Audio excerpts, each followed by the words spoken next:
The air in the old main lecture hall was thick and still, like the air held its breath in anticipation. It was a room built for reverence, with towering ceilings that swallowed sound and walls lined with the framed faces of scholars who had long since turned to dust. Every seat was filled, a dense sea of tweed jackets, silk blouses, and sharp spectacles. These were the university's finest minds, gathered for the annual symposium.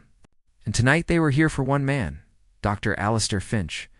When he stepped out from behind the heavy velvet curtain, a collective ripple of energy passed through the crowd. It wasn't applause, not yet. It was a silent, physical acknowledgement of his presence, the way a forest floor might feel the shadow of a passing hawk. Alistair Finch was a hawk of the intellectual world. He was sharp, predatory, and beautiful to watch. He moved with the practiced ease of a man who owned every room he entered, his tailored suit fitting his frame as if it were a second skin. His silver hair was perfectly styled, not a single strand daring to defy his will.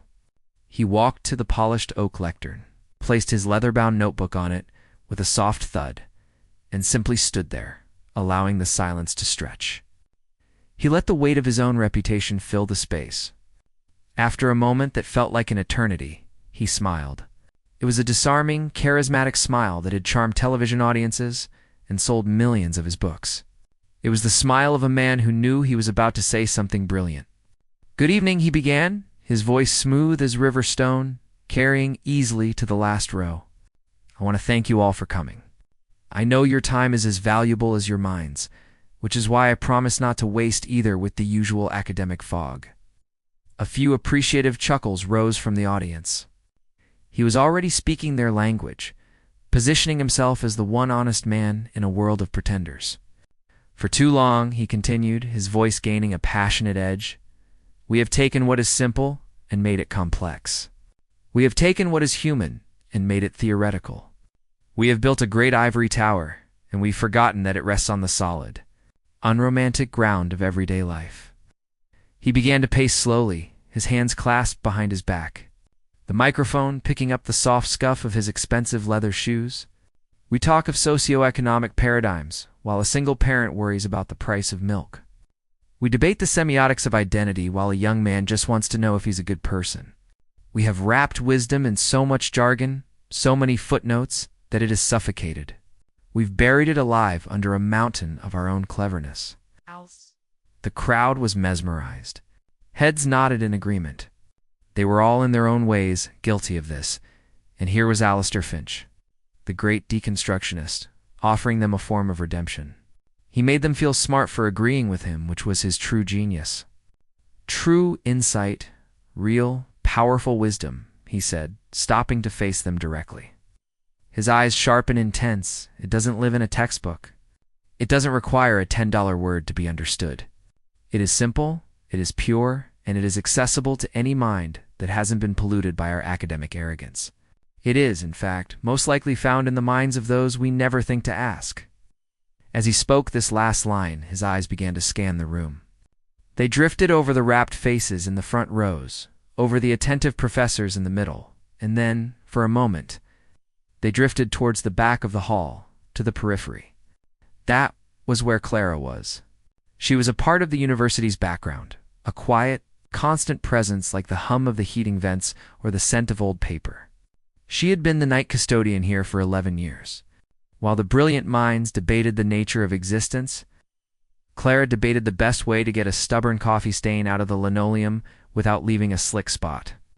While they constructed arguments, she quietly fixed the wobbly leg on a chair in the fourth row so a student wouldn't be distracted. She knew this hall not as a stage for ideas, but as a series of surfaces to be cleaned, a geometry of dust and wax. She stood near the double doors at the back, holding the wooden handle of her wide broom like a trusted companion. She was a woman in her late 50s, with kind eyes that had seen thousands of late nights and early mornings. Her gray uniform was worn but immaculately clean, the sleeves pushed up to reveal strong, capable forearms. Her hair was pulled back in a simple, neat bun, and on her face was an expression of calm, focused readiness. She was waiting for the lecture to end, for the air to clear of people and their energy, so she could begin her own work. She wasn't really listening to the words of the man on stage. They were just part of the evening's soundtrack, like the distant rumble of the city outside. Her world was one of tangible things: the weight of her cart, the scent of the lemon oil she used on the wood, the satisfying scrape of her broom against the floor. Alistair Finch's gaze landed on her. He saw the simple uniform, the soft, unlined face, the quiet posture. In his mind, a perfect example had just presented itself. An idea, sharp and thrilling, sparked behind his eyes. This was better than a hypothetical. This was live theater. "To prove my point," he said, his voice dropping to a conspiratorial tone that drew everyone in. "I believe we require a demonstration." He turned his body fully towards the back of the hall, and a spotlight operator, anticipating his movement, illuminated Clara. She blinked in the sudden bright light, startled like a deer caught in headlights. A murmur went through the audience, a rustle of discomfort mixed with curiosity.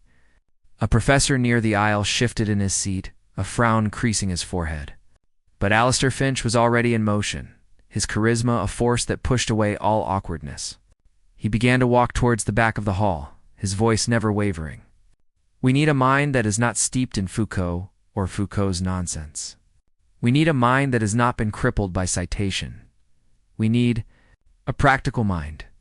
He stopped a few feet from Clara, and the entire auditorium seemed to hold its breath. He looked down at her, a condescending but oddly genuine smile on his face. He saw her not as a person, but as a perfect living prop for his performance.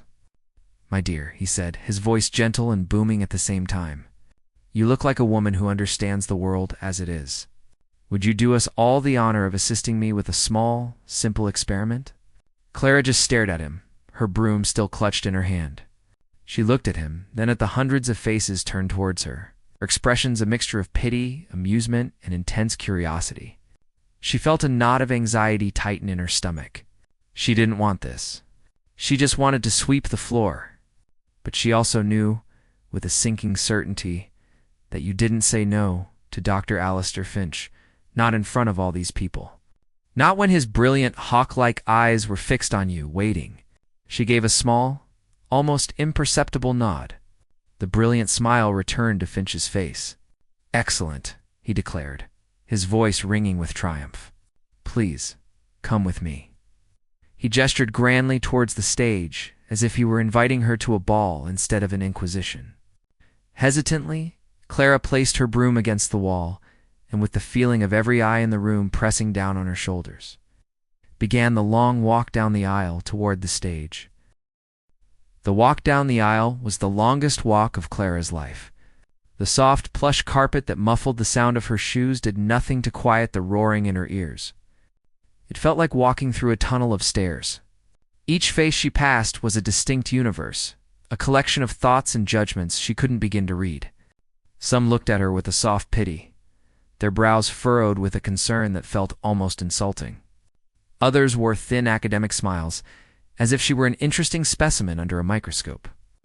A few younger faces, students in the front rows, just looked bewildered, caught in the drama of a moment they hadn't expected.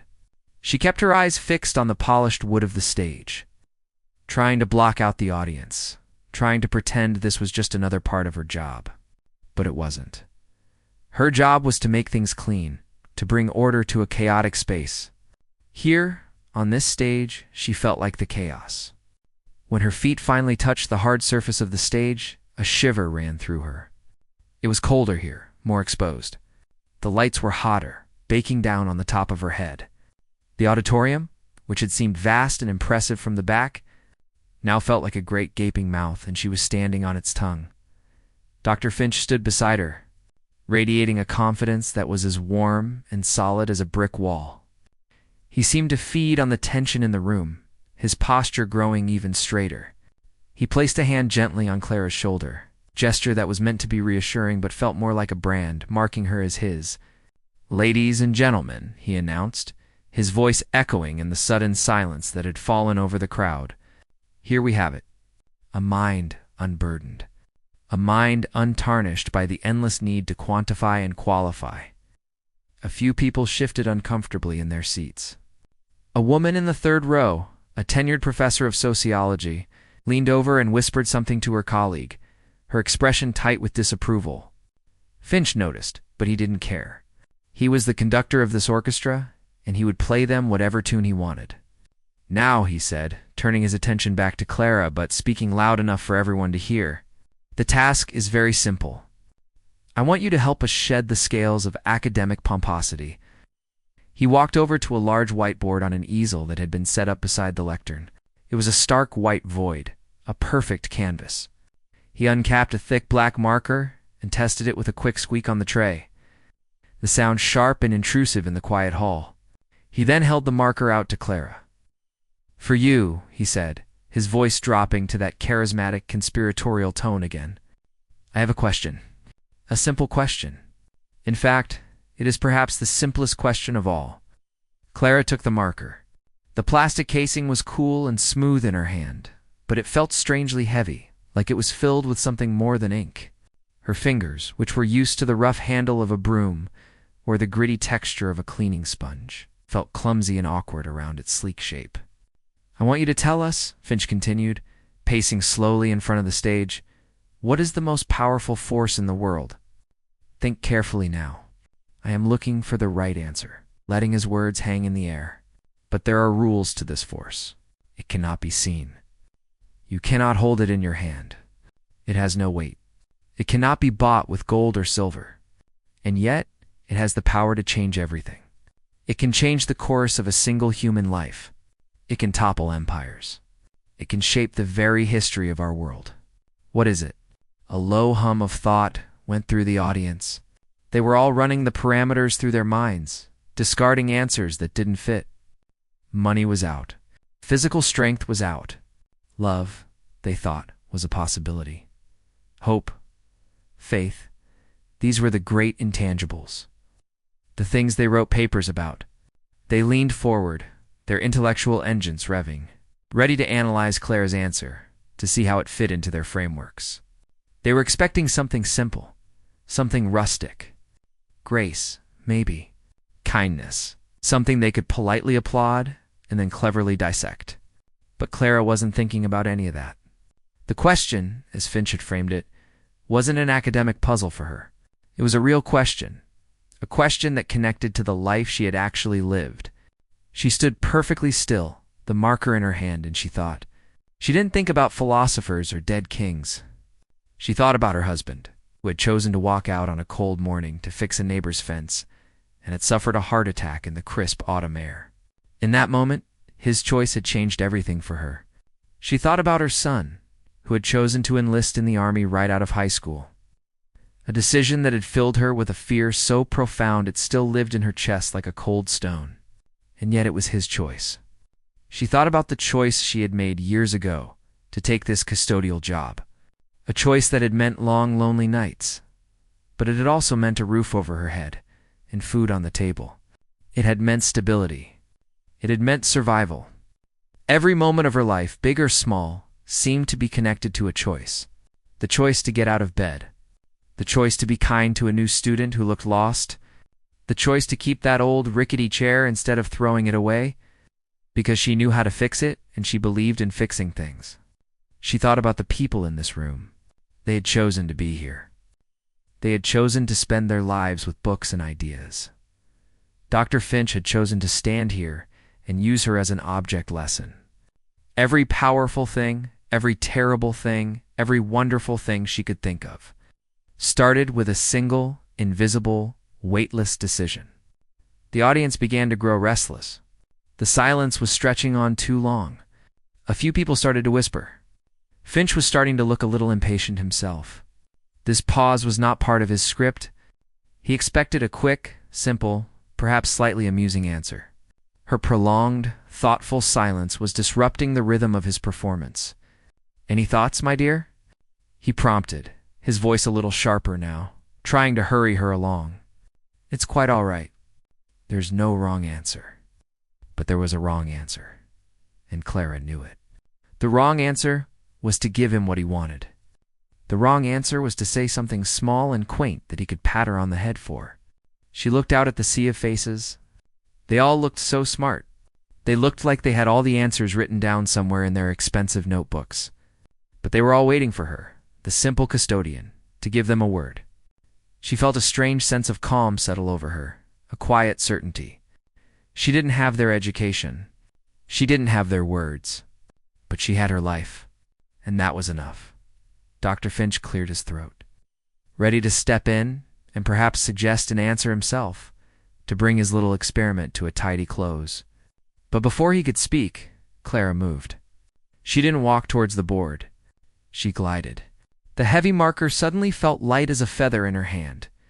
Her awkwardness vanished, replaced by a quiet, unshakable purpose. She stopped directly in front of the pristine whiteboard, a blank slate in a room full of preconceived notions. The audience leaned in, finally sensing that something was about to happen. Finch watched her, a smirk playing on his lips, confident that whatever she wrote, he would be able to masterfully explain it away, to fold it into his grand argument about the simplicity of common thought. Clara uncapped the marker with a soft, definitive click. The sound was so clear, so final, that it silenced the restless whispers in the hall. She lifted her hand, and for a moment she just stared at the empty white space. Then she began to write. The marker in Clara's hand moved with a steady, unhurried confidence. It was the hand of a woman who spent her life making firm, decisive strokes, scraping gum from floors, wiping away grime, polishing wood until it shone. Her movements were not the hesitant, tentative scratches of someone unsure of themselves. They were deliberate, clean, and absolute. She wrote in neat, simple, block letters, the kind a teacher would use on a first-grade chart. Each letter was perfectly formed, standing separate and strong. She finished the first letter, then the second. The audience watched, transfixed. The word was not love. It was not hope. It was not faith or kindness. As she finished the last letter, a wave of something that was not quite a gasp, but a collective intake of breath washed over the hall. The word on the board was choice. It stood there alone in the center of the vast white space, black and stark and absolute. It was a word that every single person in that room understood, but it was a word that none of them had expected. It was too simple, too mundane, and yet it was perfect. It was the hinge on which every other answer, love, hope, faith, sacrificed, turned. Love was a choice. Hope was a choice. They were forces, certainly, but the word she had written was the engine that powered them all. Clara capped the marker with another soft, decisive click. She placed it neatly on the tray of the easel, aligning it perfectly parallel to the edge, just as she would align the handles on her cleaning cart. Then she did something that no one expected. She did not wait for praise. She did not look to Dr. Finch for approval. She did not bask in the sudden, intense focus of 200 brilliant minds. She simply turned away from the board and began to walk back towards the aisle. The sound of her soft-soled shoes on the wooden stage was the only sound in the entire auditorium. It was the sound of quiet dignity. As she moved down the steps and back into the shadowed aisle, the profound silence that had settled over the room deepened. It was no longer the silence of anticipation. It was the silence of revelation, a heavy, weighted stillness that descended as the full, staggering simplicity of her answer settled into the minds of everyone present. On the stage, Dr. Finch was frozen. His performance had been derailed, not by a complex argument, but by a single, devastatingly simple truth. The confident smirk had been wiped clean from his face, replaced by a look of sheer, naked shock. He looked like a man who had built an intricate fortress of glass, only to have a single, tiny stone tossed at its heart and shatter the entire structure. His eyes darted from the word on the board to the retreating back of the woman in the gray uniform. He had brought her here to be a prop, a living example of simple-mindedness he could use to elevate his own intellect. But she had not played her part. She had not been a simple, unthinking creature. She had been a mirror, and in reflecting back his own question with perfect, uncompromising clarity, she had exposed the hollowness of his entire act. His mind, a finely tuned instrument of deconstruction and analysis, raced to find a way to regain control. He could intellectualize it. He could talk about the philosophy of free will, of determinism versus existentialism. He could wrap her simple word in layers of academic jargon until it was suffocated. Just like all the other words he had criticized in his lecture, he could theoretically win. But as he stood there, under the hot lights, he knew he couldn't. To do so would be to admit that he didn't understand the word as it was meant to be understood. It would be a betrayal, not just of her, but of the honesty of the moment. To talk about choice was to perform an action, not to describe a theory. And in that moment, Dr. Finch, the great performer, had nothing to say. In the audience, the silence was working its own kind of magic. A young man in the front row, a doctoral student who had been furiously taking notes on everything, Finch said, slowly lowered his pen. He looked at the word on the board, and his own life suddenly flashed before his eyes. The choice to leave his family farm and come to this university. The choice to pursue a degree that made his parents proud, but left him feeling empty. The choice he was making right now, to stay in a program he no longer believed in, simply because he was too afraid of the alternative. Next to him, a woman, a renowned professor of literature who had written extensively on the agency of characters in 19th-century novels. I felt a strange, unfamiliar feeling. It was the feeling of being a student again. For years she had analyzed the choices of fictional people, dissecting their motivations with scalpels of literary theory. But looking at the stark, unadorned word on the board, she thought not of the characters she taught, but of her own. The choice to marry her husband, the choice to forego having children, the choice to dedicate her life to her work. They were not chapters in an academic paper. They were her life. And in this moment, they felt more real and more powerful than any theory she had ever written. The silence was a great equalizer. In it, the tenured professor and the undergraduate student, the dean and the donor, were all just people who had made and would continue to make choices. The custodian's word had stripped them all of their titles and their intellectual armor and left, and with nothing but their shared humanity. The quiet applause began not from one place, but from many. It started as a few soft claps, scattered like the first drops of a rainstorm. There was no rhythm to it, no leader. It was an organic, spontaneous expression of a shared, powerful feeling. It was not applause for a brilliant performance. It was applause for a profound truth. It was applause for the quiet. It's an unassuming woman who had just taught every single person in that room a lesson they would never forget. The sound grew, filling the hall not with the thunderous ovation Finch was used to, but with a deep, resonant, and deeply respectful wave of appreciation. People looked at each other, their eyes shining with a new light. A connection had been forged in that silence, an understanding that transcended words and theories. They had come to see a man demonstrate his genius.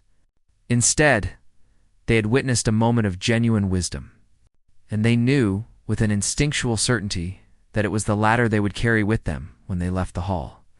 Clara, having reached the back of the auditorium, picked up her broom. The sound of the applause reached her, but it felt distant, as if it were happening to someone else. She leaned the broom against the wall again and simply stood, watching her face still calm and unreadable. She had no idea of the effect she had just had. In her mind, she had just answered a question. She had given the only answer that made sense to her. That was all. The simplicity of her intention was precisely what gave her action its immense power. She was not trying to be wise. She was not trying to prove a point. She was just being honest. And in a world of performance and intellectual gamesmanship, honesty was the most shocking thing of all. Dr. Finch finally seemed to come back to himself. The sound of the applause, which was meant for someone else, washed over him and seemed to bring a little color back to his pale face. He looked at the word on the board, then at the faces of the audience, and a look of profound, humbling defeat settled over him. He had been tested, and he had failed. The experiment had been a success, but he was not the one who had passed the test. The sound in the lecture hall had changed. The polite academic applause that had followed Dr. Finch's grand entrance was gone. This new sound was different. It was deeper, more resonant. It was the sound not of a performance being appreciated, but of a truth being acknowledged. It rolled through the room in waves, a quiet storm of hands clapping together, a sound that held 1,000 different thoughts. A young man in the second row, who had spent the last 3 years of his life feeling small and insignificant in the shadow of his professors, was clapping with a ferocity that surprised himself. The word on the board was a key. It unlocked a door in his mind he hadn't even known was there. His feelings of inadequacy, his fear of failure, his constant anxiety, they weren't just random clouds that passed over his life. They were there because he felt he had no choice. He felt trapped on a path. But seeing that one simple word, written by a woman who seemed to have no power at all, made him realize that the power he thought he lacked was the only power that truly mattered. The choice to change his path was his. An older woman, department head, who was known for her rigid adherence to rules and her dismissive attitude towards students' excuses, sat with her hands in her lap. She was not clapping. A single tear was tracing a slow silver path down her wrinkled cheek. She thought of the thousands of students she had disciplined, the hundreds of lives she had impacted with her unwavering sense of black and white. She had always seen their situations as consequences, not choices. But now, looking at that word, she saw her own life in a new light. The choice to be a strict leader, the choice to be feared rather than loved, the choice to let her work become her identity. She felt a profound, aching sense of regret, but also, for the first time in years, the faint flicker of something else, the possibility of choosing differently, even now. Through all of this, Dr. Alistair Finch stood on stage, a statue caught in an earthquake. The sound of the applause was not a victory lap. It was a walk of shame. Each clap was a tiny hammer striking against the glass tower of his ego. He had built his career on the idea that the world was a complex puzzle that only he could decipher. But a woman who cleaned floors had just solved the puzzle with a single, elegant stroke. He had tried to make her a joke, and in doing so, he had made himself the punchline. His mind, which was usually a rapid-fire weapon of logic and rhetoric, was a blank screen. All his well-rehearsed arguments, his clever retorts, his intellectual jujitsu, was all useless. He couldn't deconstruct choice. To try would be an admission of failure, an attempt to explain why he didn't understand something a child could understand. The word was a mirror, and his reflection was not the handsome, confident academic he thought he was.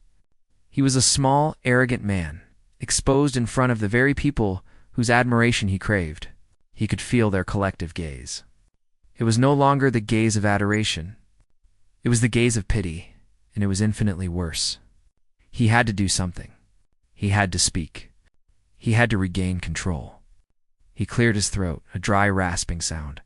The microphone picked it up and amplified it, and the applause began to subside, dying down to a few final soft claps before the room fell silent once more.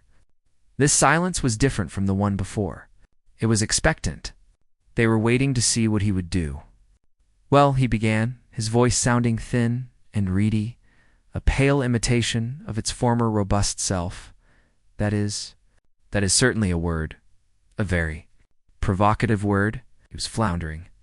He could hear himself floundering, and he hated it. He tried to steer the conversation back to his own territory. It speaks, of course, to the central tenets of existentialist thought, the burden of freedom that we all must carry. Sartre, Camus, they would have found this fascinating. He was throwing out names, anchors from the safe harbor of his intellectual world, but the anchors weren't catching.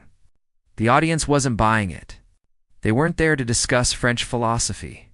They were there because they had felt something real, and he was offering them a textbook. He looked out at the faces and saw the same student in the front row, the one with the notepad. The student was looking at him not with awe, but with a faint, knowing sadness. It was the look you give a magician whose trick has just been revealed. Finch knew, in that moment, that he could not win. He had lost the room completely. There was nothing he could say that would make them see him as the brilliant mind he was 10 minutes ago. That man was gone. A hot, prickly feeling of shame washed over him. He felt his collar tighten, his suit feel like a costume. He saw the word on the board again, choice, and it mocked him. It was the choice to be humble or the choice to be a fool. He made his choice. It is. A fascinating point for discussion, he stammered, trying to bring a semblance of order to the shambles of his presentation. Perhaps. Perhaps the question and answer portion of the symposium would be best served by exploring the implications of such a powerful concept. He was trying to frame it as a deliberate part of his plan, a spontaneous Socratic dialogue that he had masterfully initiated. But no one was fooled. The silence that followed was laced with a new kind of tension, the awkward tension of a man who has lost all credibility. He couldn't stand it. He couldn't stand being in that room for one more second, under the weight of that single word and the judgment of all those eyes. He knew he couldn't just walk off the stage. That would be an admission of total defeat. He had to end it, but he had to do it on his own terms, or what little he had left of them. In fact, he said, his voice a little stronger now, fueled by a desperate need to escape. The depth of this response warrants further consideration. It is a point so profound, in fact, that it perhaps warrants an entire symposium of its own. He was rambling now, trying to build a bridge of words to get him off the stage. And so, with that profound thought to chew on, I believe we will. I will conclude the formal portion of our evening's program. He didn't wait for a reaction. He didn't even look at the audience. He gave a curt, jerky nod, snapped his leather-bound notebook shut with a loud crack, and turned on his heel. He practically fled, his rapid footsteps echoing across the stage as he disappeared behind the heavy velvet curtain, leaving nothing behind him but the single word on the board and the shattered remnants of his own arrogance. The audience sat in stunned silence for a moment after he disappeared. Then, a man in the middle row stood up. He didn't say anything. He just looked at the board, and then he began to clap again. It was a single clap at first, then another. It was not applause. It was punctuation. It was a final, quiet affirmation. Slowly, others began to stand. They weren't clapping for a speaker. They were standing in respect for a moment of truth, a moment that had nothing to do with the man who had orchestrated it and everything to do with the woman who had lived it.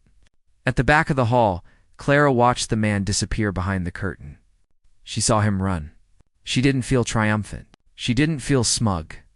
She felt a strange, quiet sadness for him. He looked like a man who had lost something very important. She still didn't quite understand what all the fuss was about. It was just a word, but she could see that it had meant something to everyone else. She picked up her broom, its familiar wooden handle a comfort in her hand. The lecture was over. Her work was about to begin. And as she stood there, in the wake of the intellectual storm she had unknowingly unleashed, she knew exactly what her first choice of the night would be: to start by sweeping the stage, and to erase the board, so that tomorrow it would be a clean slate, ready for a new story. The heavy velvet curtain had fallen, both literally and figuratively. The stage, once a pedestal for a celebrated intellect, was now just an empty wooden platform. The crowd had dispersed, not in a chattering, excited rush, but in a quiet, thoughtful stream. People moved through the grand hall and out into the night with the kind of hushed reverence one might show in a sacred space. The conversations in the hallways were different. They weren't about Dr. Finch's theories or his previous works. They were about the word. They were about the woman. The event itself quickly became something of a quiet legend at the university. It wasn't a scandalous tale told with glee. It was a parable shared with a sense of awe. In the days that followed, a strange new climate began to settle over the campus. The story of the custodian and the board passed from class to class, from department to department, each telling, adding its own small detail, its own layer of meaning. A philosophy professor, known for his dense and impenetrable lectures, began his next class by simply writing choice on his own whiteboard. He stood beside it for the full 90 minutes, not speaking, just letting the students think and discuss among themselves. At the end of the class, he erased the word and dismissed them without saying a single other word. It was the most powerful lecture he had ever given. Students started looking at the world differently. They saw the campus staff not as invisible background figures, but as individuals who carried their own histories, their own wisdom. The groundskeeper, who meticulously tended the rose bushes, was seen not as a manual laborer, but as someone who made a choice to nurture beauty. The cook in the cafeteria, who remembered which students were allergic to nuts, was seen not as a server, but as a person making a choice to care. The simple act of a thank you or a knowing smile began to cross the invisible barriers between student and staff, scholar and service worker. The university began to feel, for the first time in a long while, like a true community. Clara, however, remained completely unaware of her newfound fame. She continued her work as she always had, arriving after the last professor had gone home and leaving just before the first sun rays touched the campus spires. Her routine was her anchor, a steady rhythm in a world of intellectual chaos. Her cart was her vessel, its bottles and brushes and cloths her tools. She found a deep sense of peace in the act of transformation, turning a messy, chaotic classroom into a calm, orderly space where the next day's learning could happen. It was, in its own way, a kind of creation. A few days after the symposium, Clara was polishing the handrail of the grand central staircase when a young woman approached her hesitantly. Clara recognized her as one of the people from the front row that night. "Excuse me," the student said, her voice soft. Are you the woman from the lecture the other night?" Clara stopped polishing and looked at her. The student's face was earnest, her eyes shining with a light that wasn't just academic curiosity. Clara simply nodded. I just wanted to thank you," the student said, her cheeks flushing slightly. "What you wrote. It changed things for me. It really did." Clara looked at the young woman, at the hopeful, intelligent face before her. She thought for a moment, not about the big, dramatic choices of life, but about the small, daily ones that kept a person going. She offered a small, gentle smile. "It's a powerful thing, knowing you get to decide what happens next," she said quietly. "Even with little things." The student's smile widened, as if that simple sentence were a profound revelation. She thanked Clara again and hurried on her way, her step a little lighter. Clara watched her go, then looked down at her own hand, resting on the polished wood of the railing. She thought about the choice she was making right now, to do this job and to do it well. It was a small choice, she knew, but in a world full of small choices, it was the only kind that mattered. While Clara's life went on unchanged, Dr. Alistair Finch's world had been turned upside down. He did not return to his usual schedule of television appearances and lucrative speaking engagements. He canceled everything. For 2 weeks, he didn't leave his house. He sat in his study, surrounded by thousands of books, and he didn't read a single one. He replayed that night over and over in his mind. Seeing himself from the outside, the preening arrogance, the condescending smile, the complete total failure, the word choice was burned into the back of his eyelids. It wasn't the word itself that tormented him. It was the person who had written it. A woman whose life he would have dismissed as insignificant had possessed a clarity he had spent a lifetime faking. She hadn't needed his theories or his jargon. She had life. And that was something he had, in his relentless pursuit of intellectual dominance, forgotten how to live. He felt a profound, hollowing shame, but it was a shame that was finally giving way to something else. It was the painful, slow-dawning realization that he didn't have to be the man he had become. He had a choice. He could continue being the brilliant, arrogant performer, or he could try to become something else, something more real. He began to read again, but not the dense, impenetrable philosophy he favored. He read biographies, memoirs, stories of ordinary people living through extraordinary times. He started taking long walks through the city, not observing people as data points, but just listening, watching. He went to a coffee shop and sat by the window, watching the morning rush. He saw a man choose to give his last dollar to a homeless person. He saw a mother choose to patiently tie her crying child's shoe for the 10th time. He saw a young woman choose to help an elderly man with his groceries. He saw the word in action everywhere, in 1,000 small, quiet acts of humanity. Weeks later, a new course description appeared in the university's catalog, slipped in quietly amongst the listings for advanced semiotics and postmodern criticism. It was a course scheduled for the fall semester, taught by Dr. Alistair Finch. The title was simply The Wisdom of Choice. The course was not for doctoral students. It was a first-year seminar, open to any student from any discipline. The description was brief, but its first sentence was the one that caught everyone's attention. This course, it read, is inspired by an anonymous but profound lesson in clarity, taught not by an academic, but by a colleague who understood that the most powerful forces are often the simplest. Dr. Finch was seen on campus a few times after that. He was different. The tailored suits were gone, replaced by simple sweaters and trousers. The confident stride was replaced by a slower, more measured pace. He didn't command attention anymore. He seemed almost to be trying to blend in. One evening, he saw Clara from across the main quad. She was pushing her cleaning cart, her head down, focused on her work. He started to walk towards her, an apology on his lips, a need to thank her. But he stopped. He saw the quiet, focused dignity in her posture, the way she moved with a purpose that was entirely her own. He realized that a public apology from him would be another performance, another attempt to make her a prop in his story of redemption. The best way to honor her was not to bother her, not to intrude on the life she had built, but to live the lesson she had taught him. He turned and walked in the other direction, leaving her to her work. Clara continued her rounds, unaware of the quiet transaction that had just taken place.